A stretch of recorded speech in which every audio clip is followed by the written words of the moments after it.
ശ്രീ അനിൽകുമാർ. വയനാട് ദുരിതബാധിതർക്കുള്ള കേന്ദ്ര സഹായത്തെക്കുറിച്ചുള്ള ചോദ്യത്തിന് ഒരു കേന്ദ്ര സഹമന്ത്രിയുടെ മറുപടി നിങ്ങളുടെ മുഖ്യമന്ത്രിയോട് പോയി ചോദിക്കൂ എന്നുള്ളതാണ്. കേരളത്തിൽ നിന്നുള്ള ഒരു മന്ത്രിയുടെ പ്രതികരണം ഈ നിലയിലാണ്. നോക്കൂ, രണ്ട് കാര്യങ്ങളാണ്. ഒന്ന്, കേന്ദ്രം ചെയ്യേണ്ടതൊന്നും ചെയ്യുന്നില്ല. രണ്ട്, കേരളം വിശദമായ മെമ്മോറാണ്ടം ഇതിനോടകം സമർപ്പിച്ചു കഴിഞ്ഞു. പക്ഷെ അതുപോലും ചെയ്തിട്ടില്ല എന്ന് വരുത്തി തീർക്കാനുള്ള ഒരു ശ്രമം, ഒരു ധ്വനി ആ മറുപടിയിലുണ്ട് എന്നുള്ളതാണ്. ബഹുമാനപ്പെട്ട കേരള മുഖ്യമന്ത്രി നമ്മുടെ പ്രധാനമന്ത്രിയെ ഡൽഹിയിലെത്തി കാണുകയും അദ്ദേഹത്തിന് വിശദമായ മെമ്മോറാണ്ടം നൽകുകയും ചെയ്തു. കേന്ദ്രം ഇതുമായി ബന്ധപ്പെട്ട് ദേശീയ ദുരന്ത നിവാരണ നിയമപ്രകാരം ചുമതലപ്പെടുത്തിയ ഉദ്യോഗസ്ഥന്മാർ കേരളത്തിൽ വന്ന് പഠനങ്ങൾ നടത്തി അവർക്ക് കേരള സർക്കാർ വിശദമായ മെമ്മോറാണ്ടം തയ്യാറാക്കി വസ്തുതകളും രേഖകളും നൽകി അവർ ഇതെല്ലാം ശേഖരിച്ചു കൊണ്ട് പോയിട്ട് 21 ദിവസം പൂർത്തിയായി കഴിഞ്ഞു. ഇതിനിടയിൽ ആന്ധ്രാപ്രദേശിലും തെലങ്കാനയിലും ദുരിതമുണ്ടായപ്പോൾ വളരെ വേഗം തന്നെ യാതൊരു തരത്തിലുമുള്ള റിപ്പോർട്ടുകൾക്കോ എന്തെങ്കിലും ഔദ്യോഗികമായ കുറവുകൾ ഉണ്ട് എന്ന് ചൂണ്ടിക്കാണിച്ചുകൊണ്ട് കാത്തു നിൽക്കാതെ അടിയന്തര ധനസഹായം നിലയ്ക്ക് കോടിക്കണക്കിന് രൂപ ആ സംസ്ഥാനങ്ങൾക്ക് കൈമാറിയത് നമ്മൾ കണ്ടു കഴിഞ്ഞു. മുൻകൂറായി കൈമാറുക. ത്രിപുരയിലെ ജനങ്ങൾ അനുഭവിക്കുന്ന ദുരിതം തീരാ ദുരിതം തന്നെയാണ്. കടുത്ത ദുരന്തമാണ് ത്രിപുരയിൽ ഉണ്ടായത്. വളരെ സമയോചിതമായി 40 കോടി രൂപ, അത് തന്നെ അപര്യാപ്തമാണെന്നാണ് എന്റെ അഭിപ്രായം, വളരെ വേഗം ത്രിപുരയ്ക്ക് കൈമാറുന്നതിന് കേന്ദ്ര സർക്കാർ തയ്യാറായി എന്നുള്ളത് ഈ സന്ദർഭത്തിൽ ഓർക്കണം. ഇവിടെയൊന്നും ഏതെങ്കിലും മുഖ്യമന്ത്രിമാർ ദില്ലിയിലെത്തി പ്രധാനമന്ത്രിയെ കാണേണ്ടി വന്നില്ല. കേരള സർക്കാർ നടപടിക്രമങ്ങളിൽ കൃത്യത വരുത്തിക്കൊണ്ട് കാര്യങ്ങൾ നിർവഹിച്ചുവെന്ന് ബോധ്യപ്പെട്ടതാണ്. പക്ഷേ കേരളത്തിന് ധനസഹായം നൽകുന്നില്ല. കഴിഞ്ഞ ബഡ്ജറ്റ് തന്നെ പരിശോധിച്ചാൽ എത്രത്തോളം തെറ്റായ നിലയിലാണ് കേരളത്തോട് കേന്ദ്രം പെരുമാറിയത് എന്ന് നമുക്കറിയാം. സംസ്ഥാനങ്ങൾക്കിടയിൽ വിവേചനം എന്നുള്ളതാണ് ഇന്ന് ഇന്ത്യ രാജ്യത്തെ ഗവൺമെന്റ് നയം. ഫെഡറലിസം സംബന്ധിച്ച് നമ്മുടെ രാജ്യത്തിന്റെ അസമത്വപരമായ വളർച്ചയുടെ പശ്ചാത്തലത്തിൽ വളർച്ചാവേഗം മുന്നിലുള്ള സംസ്ഥാനങ്ങൾക്ക് അവരുടെ വളർച്ചയുടെ പ്രശ്നങ്ങൾ പരിഹരിക്കാൻ പിന്തുണ കൊടുക്കുക, വളർച്ചയിൽ പിന്നിലുള്ള സംസ്ഥാനങ്ങൾക്ക് മുന്നോട്ട് വരാൻ ആവശ്യമായ സാമ്പത്തിക പിന്തുണ നൽകുക. ഇതനുസരിച്ച് ധനകാര്യ വിവേകപരമായ വിനിയോഗം, അതിന്റെ ഭാഗമായി വിഭജനം, ഇത് കേന്ദ്രം ഉറപ്പുവരുത്തണം എന്നത് ഒരു ഭാഗം.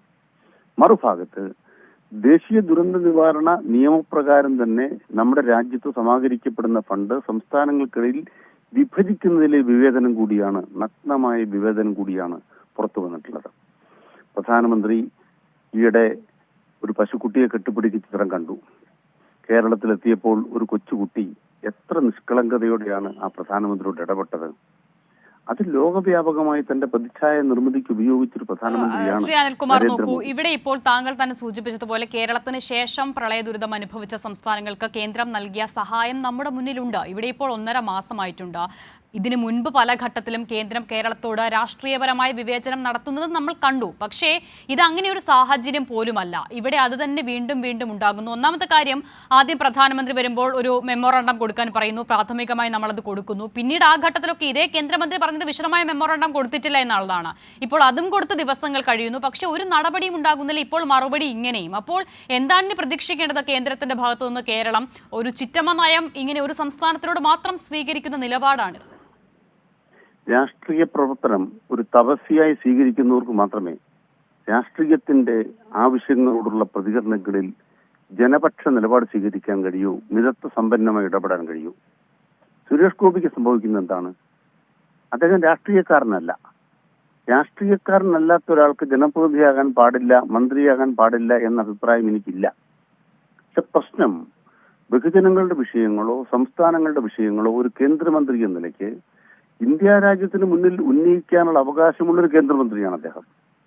അത് താൻ ഉന്നയിക്കുമെന്ന് പോസിറ്റീവായി പറയുന്നതിന് പകരം സംസ്ഥാന സർക്കാരിനെയും മുഖ്യമന്ത്രിയെയും കടന്നാക്രമിക്കുന്ന പ്രകോപനപരമായ നില എന്തുകൊണ്ട് ഈ മന്ത്രി സ്വീകരിക്കുന്നു? അത് അദ്ദേഹം വെള്ളിത്തിരയിൽ നിന്നും നിലത്തിറങ്ങിയിട്ടില്ല എന്നുള്ളൊരു തെളിവാണെന്നൊക്കെ പലരും പറയുന്നുണ്ട്. പ്രശ്നം അതല്ല.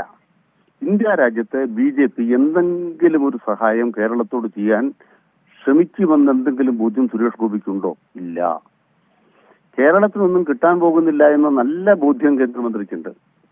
കേരളത്തോടുള്ള പ്രതികരണം BJPയുടെ കേന്ദ്ര നേതൃത്വത്തിന്റെ ഇതായിരിക്കുമെന്ന നല്ല ബോധ്യമുള്ളത് കൊണ്ട് ഒരു തരത്തിലും BJPയുടെ കേന്ദ്ര നേതൃത്വത്തെ അലോസരപ്പെടുത്താത്ത ദാസ്യവേലയാണ് സുരേഷ് ഗോപി നടപ്പാക്കിക്കൊണ്ടിരിക്കുന്നത്.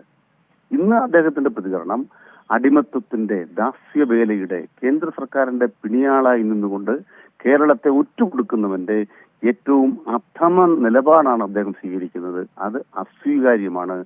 തിരുത്തപ്പെടുമെന്ന് യാതൊരു വിചാരവും ഞങ്ങൾക്കാർക്കുമില്ല.